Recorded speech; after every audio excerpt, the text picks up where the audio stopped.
Hello friends, જય શ્રી ગણેશ. બધાને સ્વાગત છે તમારું મારી ચેનલ ગુજરાતી કિચનમાં. જો આ છોલે રગડા ચાટ તમે ટ્રાય કરી લીધી તો તમને પણ વિશ્વાસ નહીં આવે કે કુકરમાં માત્ર 10 મિનિટમાં બીજા વાસણ ખરાબ કર્યા વગર આટલી ટેસ્ટી બની જાય છે. વન પોટ રેસીપી છે અને સ્વાદ તો એટલો ગજબ કે લારીનો રગડો પણ તમે ભૂલી જશો. અને સારી વાત એ છે કે ગરમીમાં પણ આ ચટકારેદાર ચાટ આપણે મજા લઈને ખાઈ શકીએ છીએ, કારણ કે એક પણ ટીપા તેલનો ઉપયોગ નથી થતો અને ખૂબ ઓછા મસાલાથી પણ ચટપટી બને છે. તો આ ગરમીમાં આપણું કામ પણ સરળ થઈ જશે, વાસણ પણ વધારે ખરાબ નહીં થાય અને વધારે ઝંઝટવાળું પણ નથી અને બધાને પસંદ પણ ખૂબ આવશે. તો ચાલો બનાવવાનું શરૂ કરીએ. તો તમે અહીંયા વટાણાનો રગડો તો ખૂબ બનાવ્યો હશે, એક વખત આ રીતે છોલાનો રગડો બનાવી જુઓ, એટલો ટેસ્ટી લાગે છે કે તમે આનો સ્વાદ ભૂલી જ નહીં શકો. તો જો અહીંયા આપણે આખી રાત માટે આ છોલે છે એને પલાળી અને રાખી દીધેલા હતા. આને પલળતા થોડી વાર લાગતી હોય છે, તો સાંજના આપણે પલાળી દઈશું તો આપણે બીજા દિવસે આનો રગડો આરામથી બનાવી શકીએ છીએ. તો અહીંયા આપણે છોલેમાં જે પાણી છે એને હટાવી 2 થી 3 પાણીથી આપણે એને વોશ કરી લઈશું, કારણ કે ગરમી આવી ગઈ છે. તો આપણે એને સરસ એવા 2 થી 3 પાણીથી વોશ કરી અને બધું પાણી નિતારી આપણે એને કુકરમાં લઈ લેવાના છે. આપણે આને બાફવાના છે અને આ જે અત્યારે આપણે કુકર લીધું છે એમાં જ આપણે આખી ચાટ બનીને તૈયાર થઈ જશે, મતલબ કે આપણો રગડો બનીને તૈયાર થઈ જશે. તો છોલેની સાથે જ આપણે અહીંયા 3 નાની સાઈઝના બટેટાની છાલ હટાવીને રાખી દીધા અને બારીક કટ કરેલી એક મીડિયમ સાઈઝની ડુંગળીને પણ આપણે એડ કરી દીધી. ડુંગળીના ટુકડા આપણે બારીક કરશું જેથી કરીને પાછળથી આપણે કોઈ પ્રોબ્લેમ ન આવે. સાથે જ અહીંયા એક ટમેટાના 2 ભાગ કરી ઉપરનો એનો બ્લેક પાર્ટ હટાવી અને રાખી દીધું. હવે આપણે આમાં બીજા કોઈ મસાલા નહીં કરીએ, બસ સ્વાદ પ્રમાણે મીઠું એડ કરી દઈએ અને અડધી ચમચી જેટલી હળદર એડ કરી દઈએ. તો અહીંયા આપણે હળદર અને મીઠું બંને વસ્તુ એડ કરી દીધી અને હવે આપણે આમાં પાણી એડ કરી દઈશું. તો અહીંયા છોલેની ઉપર આવે બધી વસ્તુ ડૂબી જાય એટલું પાણી એડ કરવાનું છે, બહુ વધારે પણ પાણી એડ નથી કરી દેવાનું. હવે બધી વસ્તુ છે એને સરસ એવી મિક્સ કરી દઈએ. આપણે ઉપરથી ઢાંકણ કવર કરી છોલે છે એકદમ સરસ એવા સોફ્ટ ન થઈ જાય ત્યાં સુધી આપણે આને થવા દેવાનું છે.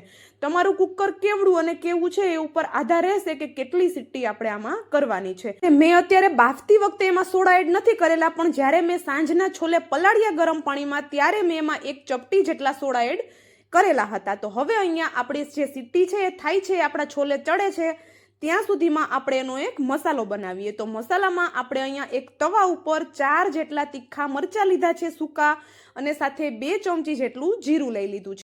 હવે ગેસની ફ્લેમ સ્લો રાખી અને આપણે આ બંને વસ્તુને એકદમ સરસ એવી શેકી લેવાની છે. આ જે મસાલો બને છે ને એનો સ્વાદ અને કલર એકદમ સરસ એવો રગડામાં આવે છે. તો જોઈ શકો છો અહીંયા મરચાં અને જે જીરું છે આપણા સરસ એવા શેકાઈ ગયા છે, કલર ચેન્જ થઈ ગયો છે. વધારે બળી ન જાય એનું ધ્યાન રાખવાનું છે અને હવે આપણે આ ગેસની ફ્લેમ બંધ કરી અને આપણે આને ઠંડુ થવા દઈએ. હવે આપણે આપણું કુકર ચેક કરી લઈએ અને અહીંયા જોઈ શકો છો બધી વસ્તુ સરસ એવી થઈ ગઈ છે અને મેં જે છોલા છે એને પણ એક છોલો મેશ કરી અને જોઈ લીધું હતું. સરસ એવો એ અડતાની સાથે મેશ થઈ જાય છે એવો સરસ એવો થઈ ગયો છે. તો હવે જે બટેટા આપણે અંદર એડ કર્યા હતા એને બહાર કાઢી લઈએ અને ટમેટા છે એની ઉપરની જે છાલ છે એને આપણે હટાવી લઈએ. તો જો ટમેટા પણ એકદમ સરસ એવા અડતાની સાથે મેશ થઈ જાય એવા સરસ થઈ ગયા છે અને ડુંગળીના તો આપણે બારીક ટુકડા કરેલા હતા એટલે એનો કોઈ પ્રોબ્લેમ નહીં આવે. હવે ટમેટા છે એને સરસ એવા આ રીતે ચમચાની પાછળની સાઈડથી આપણે મેશ કરી લેવાના છે, કોઈ મોટા ટુકડા ન રહે એ રીતે આપણે મેશ કરશું અને સાથે થોડા જે ચણા છે આપણા એને પણ મેશ કરી દેવાના છે. તો અહીંયા જોઈ શકો છો આપણે આ બધી વસ્તુ છે એને હલકી હલકી મેશ કરી લીધી અને આપણે અત્યારે આમાં ખૂબ પાણી છે પણ આટલું પાણીની આપણે જરૂર પડવાની જ છે. તો શરૂઆતમાં એટલા માટે મેં થોડું વધારે પાણી એડ કરેલું હતું. બાય ચાન્સ અત્યારે એમાં પાણી ન બચ્યું હોય તો આપણે ગરમ પાણી પણ એડ કરી શકીએ છીએ. હવે સેમ એ જ રીતે આપણે બટેટા બહાર કાઢ્યા એને પણ સરસ એવા મેશ કરી લેવાના છે.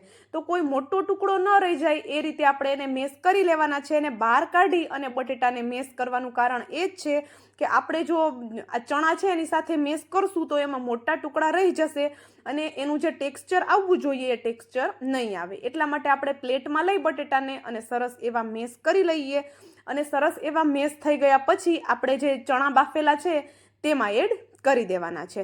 તમે વટાણાનો રગડો તો બહુ બનાવતા હશો અને ખાતા હશો, તો આ રીતે એક વખત આ છોલાનો રગડો બનાવી જુઓ, એટલો ટેસ્ટી બને છે અને એકદમ ઝટપટ બની જાય છે. એમાં પણ જે લોકો વેટ લોસ કરે છે ને એ લોકો પણ આને ખાઈ શકે છે, કારણ કે બિલકુલ આપણે આમાં તેલનો ઉપયોગ નથી કરવાના. વન પોટ રેસીપી છે આપણી, એટલે એકદમ ઝટપટ પણ બનશે અને સાથે આપણું કામ પણ ખૂબ સરળ થઈ જશે.